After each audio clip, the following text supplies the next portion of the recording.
Well, what's going on, y'all? Welcome back to another Friday night Smackdown review. Um, this Smackdown wasn't. I wouldn't say it wasn't bad, but it wasn't altogether like a good show. It was an okay to good show, but it was mostly okay. They moved some storylines along. Some rumors got proven true, but let's break it down to what I'm talking about. They kick off without a promo. They kick it off with the match with the championship match, which is Sheamus and Butch versus the Usos for the unified tag team championships. And it was a good match. It was a good way to open the show. It was a good match. They had some very near falls. On both sides, and they did a great having the Usos having the near falls like they was almost about to lose and stuff too.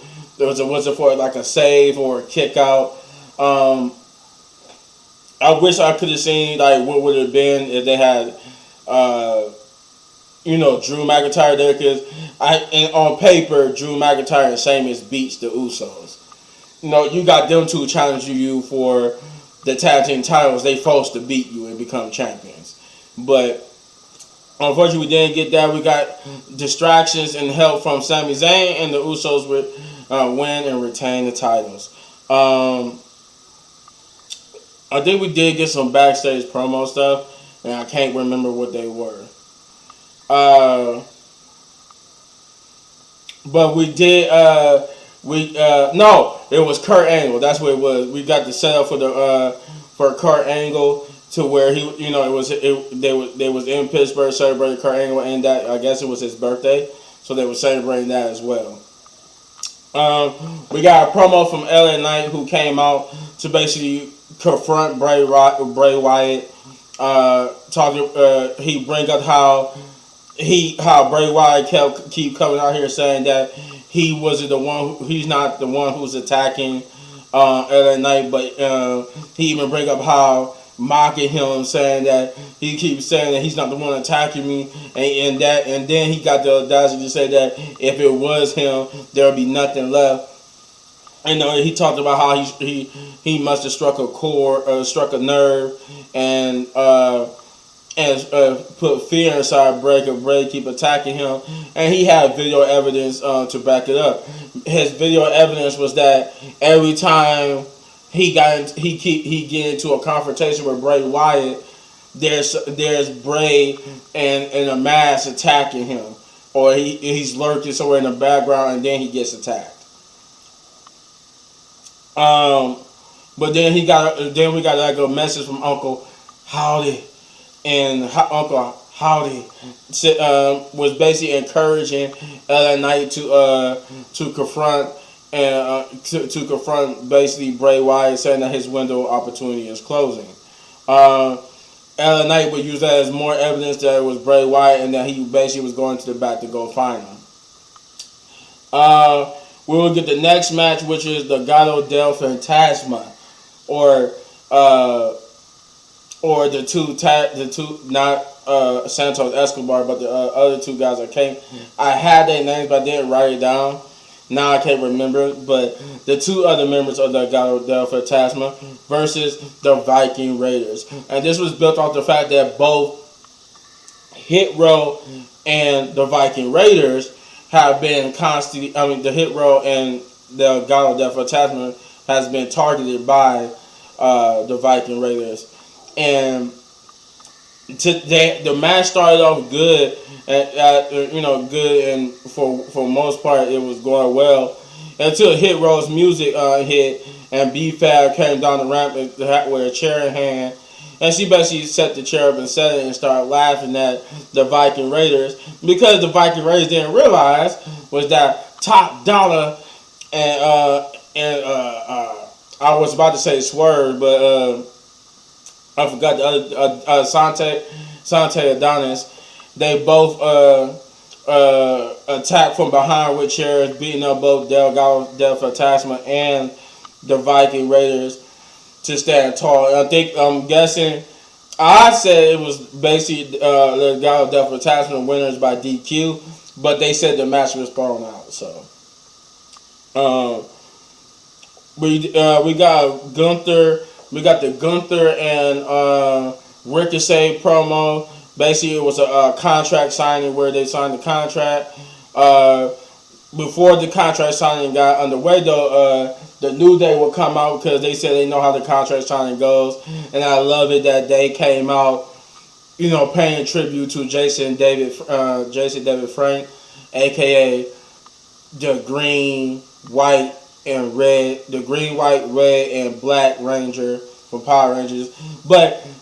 They came out dressed as the White and Green Ranger. I think Kofi was the Green Ranger, and Xavier came out dressed as the White Ranger. But yeah, they came out basically to make sure that they had Ricochet back, and to promote that tonight they was going to be having a match at NXT with Deadline for the NXT Tag Team Championship to become Triple Crown champions if they can win. The contract signing went after that went as planned. Both men talked about each other. How Gunther said that he's going to beat Ricochet for a third time, and it's going to be worse than the other two times, and that he will do so because him and the rest of Imperium have respect for this square circle. They're not performers; they're wrestlers. And Ricochet took exception to that, saying that made a joke about them not being able to perform, but that he's never going to give up. That he's never going to give up, and he's going to beat Gunther. I think they matches next week, and Gunther got upset, and they got into each other's faces. Imperium got involved, and Adam Pearce basically made the match official that it was going to be a 6-man tag. And that's what we got. The next match would end up being Ricochet and the New Day versus Imperium. And it was a good 6-man tag match. And I knew it was going to go this way because it had to, for the fact that what tonight was for the New Day and stuff. But it was a good match, good tag team match, good spots. But the Ricochet and New Day got the victory here, which, like I said, because New Day got a championship match, they had to have some momentum going into it because most likely they're not winning at NXT Deadline. And Ricochet most likely is not beating Gunther next week. But who knows? Anything, I could be wrong.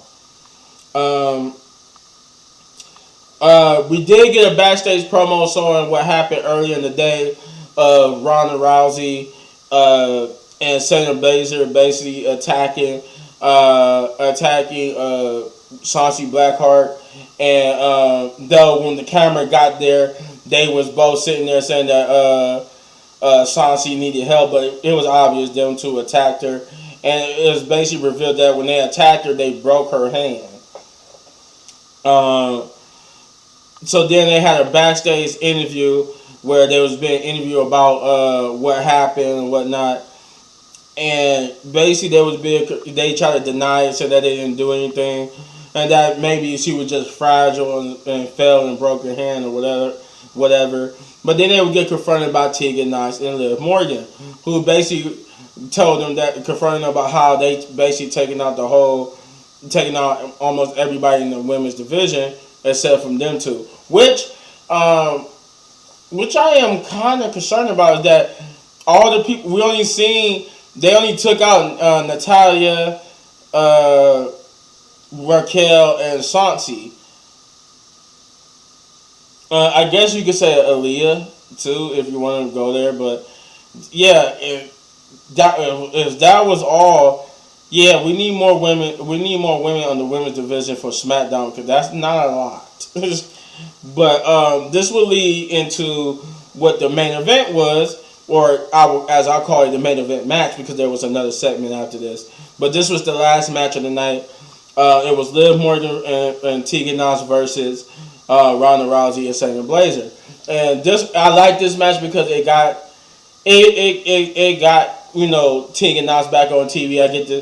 It seemed like she's pretty much healed up because I think the last time she was in WWE she had a knee brace on, but now she's not wrestling with one. So it's good to see that she's completely healed up and actually able to, perform. Um, but yeah, it was a good match.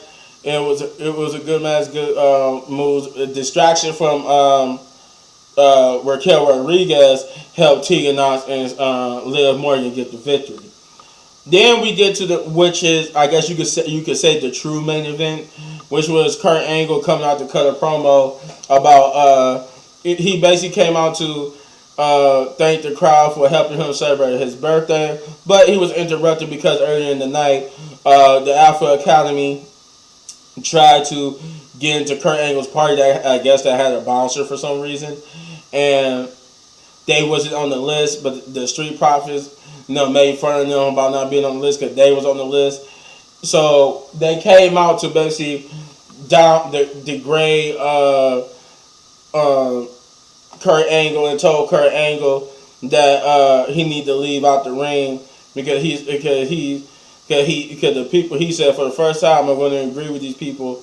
You suck, Kurt, and that he need to leave out of this ring before Otis basically hurt him, and that Otis was going to eat his cake. Kurt Angle would leave the ring. Otis would start to proceed to eat his cake. As they was taunting him as he was leaving out the ramp, but he would turn around and tell them that, you know what? I forgot he also when he showed up to the arena earlier, he showed up with Gable Stevenson. And Braun, it was only Braun, when they first came through the hallway, he had a welcome from Braun Strowman, who said SmackDown needs Gable Stevenson, so they want him to hurry up and get from the Performance Center up to the main roster. He's looking good too, Gable Stevenson. But yeah, he was saying, if you're gonna eat all that cake, you're gonna need some milk. And Gable Stevenson, to pay tribute, is like basically paying tribute to one of Kurt Angle's best storylines. They came out with a milk truck. First, it was throwing open bottles of milk at both Chad Gable and Otis, and then, like I said, to pay true homage to Kurt Angle's story, they had the holes full of milk spraying both. I think sprayed both Michael Cole, Wade Barrett, and Otis and Chad Gable with milk. That whole ring, and plus with their announcers, so that was covered in milk.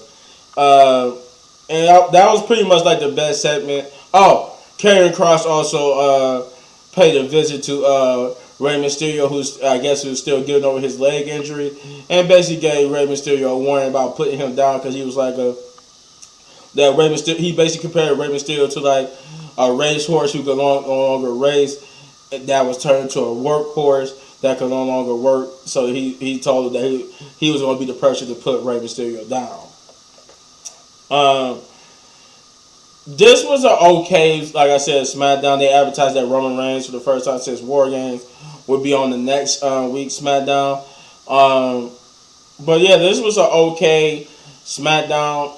Nothing too much happened. I did get to see my girl Tegan Knox have a match this week. So I'm hoping that they treat her better under the Triple H regime. She get treated better. But I'm giving this a 6 out of 10 big ups, just because, like I said, it was a decent Friday Night SmackDown, but it wasn't like good enough to get a 7, 8, or 9, or a 10, but it was a solid 6. So you let me know in the comments down below what you thought, and if you enjoyed this review video, you hit this button right there for all my WWE reviews. And if you enjoyed this video so much, you want to support the channel, you know what to do, guys.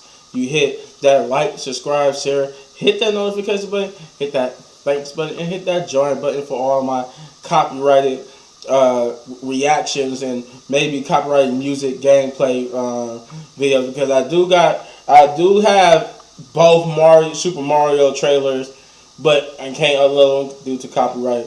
And as always, hit any one of these videos for more of my amazing content, but don't go anywhere. I got more reactions and gameplay. So, peace.